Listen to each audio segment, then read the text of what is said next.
يعني وخساره جديده النهارده لفريق يا جماعه ميزانيته معديه ل 2 مليار، ورغم كده تلاقي فريق والله يستحق كل التقدير ويستحق طبعا ان احنا نشيد بيه، فريق مكافح زي فريق طلائع الجيش بيكسب النهارده عن جداره واستحقاق. وده يوريك حاجه مهمه جدا، ان الكوره يا جماعه يعني كفاح وعرق وجهد وشغل كبير قوي قوي قوي، يعني مش مجرد بقى صرف مليارات وتصرف هنا ويمين وشمال وبدون حساب.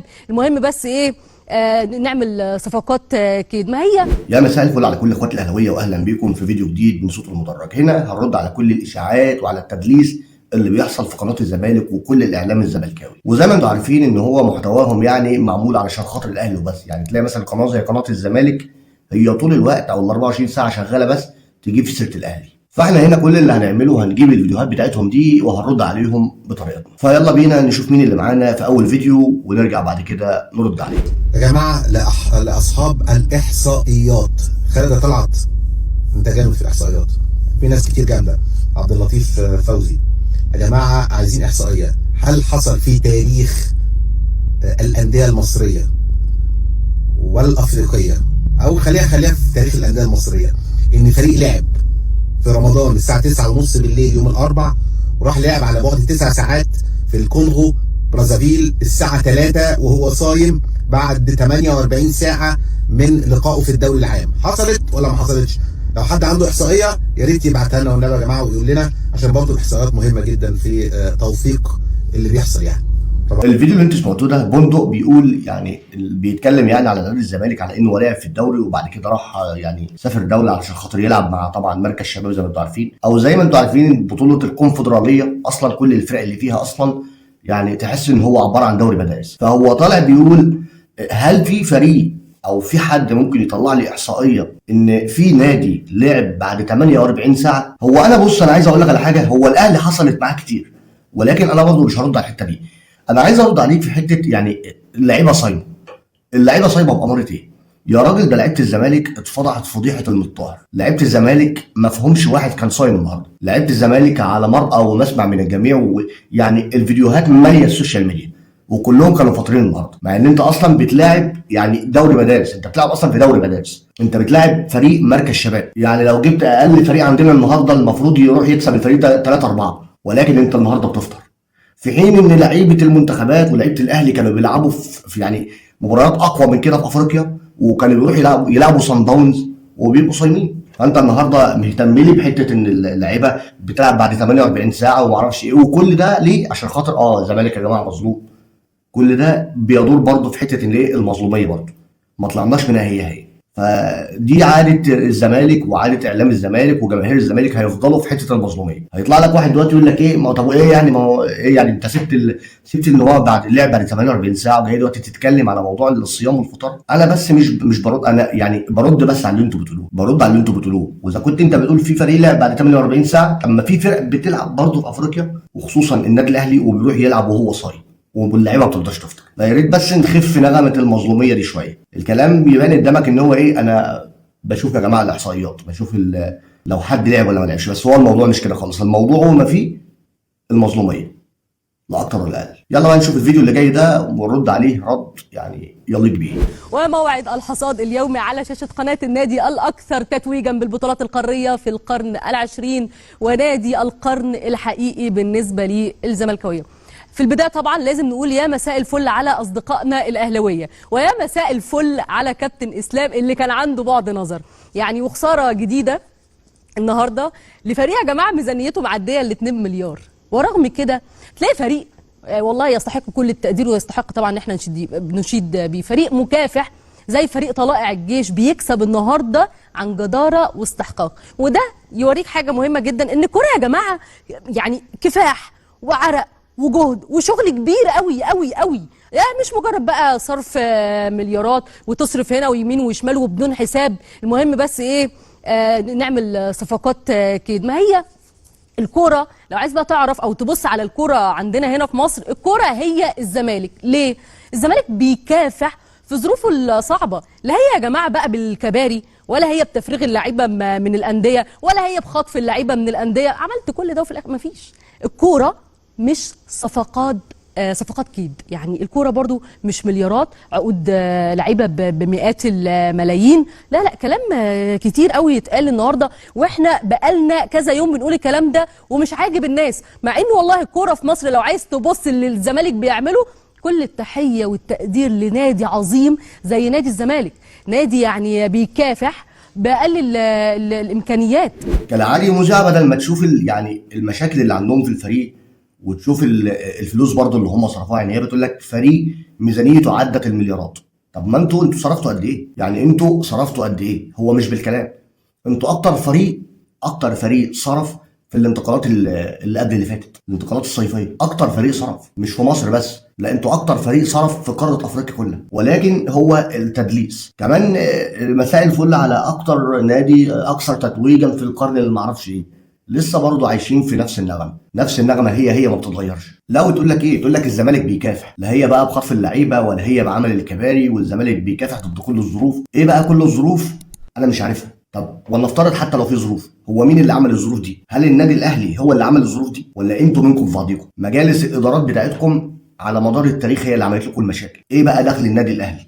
بجد ايه دخل النادي الاهلي في حته ان انت فاشل؟ انا هتحمل نتيجه فشلك؟ الناس غريبه قوي يعني. حته بقى لعيبه مش عارف ايه والكلام ده كله، انا معاكي حق في الكلام ده، بس لو معاكي حق في الكلام ده فانت معاكي حق عشان خاطر لعيبه النادي الاهلي هي اللي عملت كده. لعيبه النادي الاهلي هي اللي خلت واحده زيك تطلع تتكلم، او خلت كل الناس اللي كانت في الجحور تطلع تتكلم. فهم كل اللي عليهم دلوقتي ان هم يطلعوا يردوا علشان ترجعوا اماكنكم تاني. دي الخلاصه يعني. اللي عايز يتعلم ايه من الزمالك؟ يعني انا لو انت فعلا زي ما انت بتقولي اللي عايز يتعلم بيجي يتعلم من الزمالك، طب انا لو انا عايز اتعلم اجي اتعلم ايه من الزمالك؟ اتعلم الفشل الاداري على مدار التاريخ، اتعلم الفشل في ان انا بجيب صفقات يعني ممكن كل موسم اجيب 11 لعيب او اجيب فرقه وبعد كده امشيهم. مش انا اللي بمشيهم، ده اللعيبه بتطلع ترفع قضايا وتاخد فلوسها بالمحاكم وبالفيفا. يا شيخ ده انتوا سمعكم بقت ريحتها وحشه، ده انتوا سيرتكم بقت على كل لسان، ما بقاش الا انتوا اللي بتتكلموا يعني. ده انتوا الفيفا عامل لكم قسم خاص، بقى الموظف النهارده بتاع الايقافات بينزل حد يغني النهارده اشتكى الزمالك، او السؤال الاصح يعني مين كام واحد النهارده اشتكى الزمالك؟ فلما تيجي تتكلمي وتقولي اتعلم، عرفيني بس اتعلم ايه؟ اقوى جمهور واقوى مدرب، التدليس بعينه بجد، ده التدليس بعينه، والجماهير المحترمه. طب محترمه من اي اتجاه؟ طب انت حضرتك شفتي اخر مباراه للزمالك؟ شفتي كميه الشتايم والاهانات وكميه الالفاظ اللي اتقالت؟ طب شفت المايك وقف قد ايه؟ يعني المايك اتفصل قد ايه بشهاده كابتن رضا عبد العال لما طلع بعد المباراه واشتكى وقال لك انتوا بتوقفوا المايكات ليه؟ وبعد كده وساعتها احنا طلعنا راضيين عليه وقلنا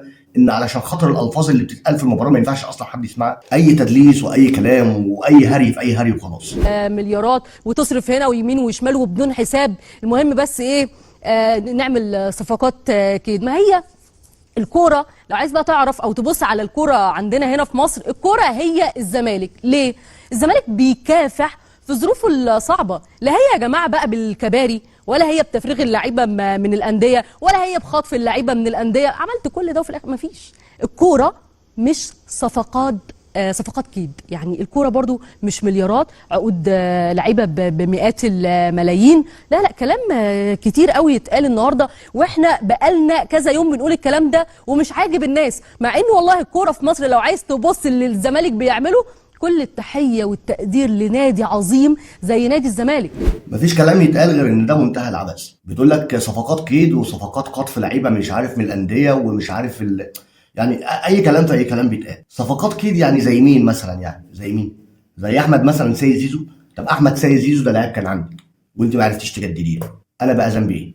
ولاعب قدامي المفروض انه هو حر، ولاعب انا شايفه بالنسبه لي ان هو مميز، ولو انا ما خدتوش غيري هياخده. ففين بقى صفقات الكتف كده؟ لو الاهلي عايز يفرغ الزمالك فعلا، فجينا في وقت الزمالك فعلا كان منهار والكابتن محمود الخطيب قال لك احنا مش هناخد لاعب من الزمالك. واحمد سيد زيزو احنا هو اتاخد من الزمالك، ولكن انا ما رحتش تعاقدت مع الزمالك او ما رحتش خدته من الزمالك مباشره. هو لاعب عقده خلص معاك وانت فشلت انك انت تجدد له. زي مثلا انا عندي ديانج دلوقتي المفروض ان الاداره فاشله ان هي تجدد لي ومشي، وانت جيت خدته كزمالك. انا مش هلوم عليك، انا هلوم على ادارتي. ليه؟ لان هي ما عرفتش تجدد للاعب، فشلت تجدد له. لكن لو هنيجي نتكلم في صفقات الكيلو والكلام ده كله، فانت خدت صفقات كتير يعني. واول ما ابتدى الموضوع ده هو انتوا بعبد الله السعيد، وان كنتوا ناسيين يعني ارجع افكركم. كلام في منتهى الغرابه، كلام مستفز، كلام لا ينم عن حد اصلا عاقل او حد بيفهم يعني. لو انتوا يا جماعه عايزين تتعلموا، تعالوا اتعلموا من نادي الزمالك، برضه برد وبكرر، انا لما اجي اتعلم من نادي الزمالك اتعلم ايه؟ اتعلم الفشل الاداري؟ اتعلم ايه؟ اتعلم ان ده كل المباريات هجوم على الاداره. يا شيخ انتوا من فشلكم رحتوا جايبين جون ادوارد من فريق فاركو، وجبتوا مش عارف الطبيب بتاعهم، وجبتوا لاعيبتهم، استنسختوا تجربه. ففين بقى النجاح؟ وفين النادي الزمالك اللي بيحارب في ظل الظروف ومش الظروف؟ الناس دي حرفيا راضعين تدليس في الحقائق، وتدليس في التاريخ، وتدليس في كل حاجه. يعني عايشين دايما في دور المظلوميه. الزمالك اللي بيحارب كان المفروض في مباراه انبي اللي فاتت دي كان المفروض عنده مش اقل من 2 لعيبه يطردوا. ادي الزمالك اللي بيتحارب. مراقب المباراه وحكم المباراه ما طلعوش كتبوا في تقاريرهم كميه الشتايم والاهانات اللي ما ينفعش تدخل بيوتنا من جماهير الزمالك العظيمه زي ما انت بتقولي، والجماهير المحترمه تجاه لاعب زي كهربا. لاعب من قبل المباراه بيتشتم بابوه وامه، وبيتشتم في عرضه، وبيتقال اوسخ الالفاظ. فمنين بيودي على فين؟ ففين الزمالك بقى اللي بيتحارب؟ يعني حاجه غريبه بجد. هتفضلوا عايشين في دور المظلوميه. بس حلو، خليكم مكملين فيها، احنا كده مرتاحين وعاجبنا الوضع يعني. تعالوا بقى نشوف فيديو ليها تاني لنفس البنت على نفس القناه بتقول كلام تاني، المفروض انه كلام يخص مباراه انبي. بس تعالوا بقى نشوف هي قالت ايه على الاهلي في سياق الكلام بتاعها، ونرجع نرد عليها. يعني لاعب مشطب، وانت عارف انك مشطب، ومصر كلها عارفه انك مشطب، ومفيش نادي يعني عايز يقبل بيك. وزي ما قلت لكم قبل كده الكلام ده كله، وتلاقيه واقف على الخط بيتنطط 90 دقيقه، ما تفهمش بتنطط ليه. يعني هل حضرتك مثلا ما بقتش لعيب وبقيت مدرب؟ يعني انت مش عارف تبقى لعيب، هتعرف تبقى مدرب؟ ولاعيب تاني بيتجاوز في حق الجماهير بطريقه مستفزه. ولكن ده يخليني برضو اربط ده بامثله تانية حصلت مع الزمالك. يعني لما كان شيكابالا يا جماعه بيتوقف بالسنه ويقول لك اصل ما فيش لعيب يرد على جماهير، دي قاعده معروفه. طب الناس اللي كانت بتطالب باقصى عقوبه ضد شيكابالا، يعني ما شفتش حد فيكم حتى طلع ينتقد فعل لعيبه انبي او لاعب انبي؟ ما حصلش يا جماعه. ما شفتكمش ليه؟ ما حدش طلع يتكلم واستنكر الحدث اللي هو عمله او اللي هو عمله في ارض الملعب. طيب هل في حد في نادي مثلا، سواء رئيس النادي او المدير الفني، طلع اعتذر، طلع عاقب اللاعب زي ما المفروض يحصل؟ ما حصلش. وكانهم عايزين يسقفوا له مثلا وعايزين يشجعوه على الافعال دي، وان هو يستمر بقى عادي جدا يقف قدام الجماهير يعمل الافعال اللي اتكسف حتى اقول اللي هو عملها. والله وانا عايز اقول لك على حاجه برضو بالنسبه للاعب ده. انت خدت طريق غلط. يعني انت مثلا، انا عارفه انك اهلاوي، وبما انك عندك ميول اهلاويه فانت اكيد ممكن مثلا يبقى عندك ان انت عايز تروح النادي الاهلي. بس انت لو عايز تروح النادي الاهلي ما تشتمش جماهير الزمالك. انت فاهم الموضوع غلط، انت عارف السكه الاسهل. واسال اللعيبه اللي راحت قبل كده طريق ازاي. ده طريق سهل جدا بعيد عن الزمالك خالص. اسال اللعيبه اللي راحت هيقولوا لك، والفيديوهات موجوده يعني. هو انت بتقولي ايه بجد؟ انت بتقولي لاعب زي كده بتتكلم على كهربا يعني انا بستنكر الحاجات اللي هو عملها، وبتقول لك الاداره بتاعته، وما طلعناش حد سمع ان هو استنكر اللي هو عمله، وما طلعناش شفنا انه حد قال يعتذر او حد اعتذر بالنيابه عنه. هو كهربا عمل ايه؟ ايه الجرم اللي عمله كهربا؟ لاعب في فريق بينتمي لفريق، اللاعب اللي هو المفروض اصلا كان طالع منه او بدايته كانت فيه، بيشجع لعيبته عشان خاطر ينافس على الدوري، او علشان خاطر يدخل في وسط السبعه اللي بينافسوا على الدوري. ده كل اللي عمله. فانت طالعه تقولي انا بستنكر وحاجات انا ما ينفعش اقولها، وعمل ايه؟ مش فاهم يعني. هو عمل فعل فاضح مثلا واحنا مش شايفين؟ يعني ده لاعب بيتشتم بابوه وامه وبيتشتم باوسخ الالفاظ طول المباراه، وفي الاخر طلع انا قال لك انا بحترم الزمالك وجماهير الزمالك. لاعب بيتشتم باوسخ الالفاظ وبيبص لهم وبيعمل لهم كده، وهم برضه متمادين في الخطا والشتيمه. فايه بقى اللي كهربا عمله؟ يعني انتوا ناس غريبه، انتوا عايشين في كوكب غير الكوكب. هي طبعا بتتكلم على اقطاي لاعب انبي، وبتقول لو انت فاهم ان موضوع شتيمتك في جماهير الزمالك هي اللي هتوديك الاهلي فانت فاهم غلط. اسال اللعيبه اللي قبلك هم بيروحوا الاهلي ازاي. طبعا هي بترمي الحاجات غريبه، حاجات حصلت في ناديهم اصلا، بترمي على موضوع امام عاشور، حاجات حصلت في ناديهم، وحاجات هم ما عجبوش اللعيبه اصلا، واللعيبه كانوا عندهم، ولعيب اصلا ما كانش من ولاد النادي الاهلي، وانا واحد من ضمن النادي الاهلي. انا كنت ضد صفقه امام عاشور، ولكن كلامي عيب ان يتقال. دي حاجه ثانيه. هو اصلا من امتى النادي الاهلي بيجيب لاعب راح شتم الزمالك؟ من امتى النادي الاهلي بيروح يجيب لاعب علشان خاطر شتم فلان ولا علان ولا اهان فلان ولا علان؟ النادي الاهلي بيجيب احتياجاته الفنيه، وده سبب نجاحه على مدار التاريخ. فلو في حد بيعمل كده فهو انتوا اللعيبه بتيجي بتضحك عليكم. اللعيبه بتعرف تاكل بعقل وحلاوه، زي ما انت برضو يعني بتراعي لقمه عيشك، وطالعه بتقولي اللي جماهير الزمالك حابه ان هي تسمعه. دي الخلاصه. واعتقد كده ان انت بعد الحلقه بتطلعي تبصي كده على الفيديوهات بتاعتك، بتشوف الريتش عامل ازاي. ليه؟ عشان خاطر انت واخده اتجاه اللي هو هغلط في الاهلي، ففي ناس كتير تخش تعليل الريتش وناس ترد عليهم وانت الكسبانه في النص. بس ده كان فيديو، بتمنى نكون عرفنا نرد عليهم. بتمنى الفيديو يكون عجبكم، ولو انت اول مره بتشوفنا يا ريت تشترك في القناه وتفعل الجرس علشان يوصلك كل جديد، واشوفك على خير في فيديو جديد. سلام.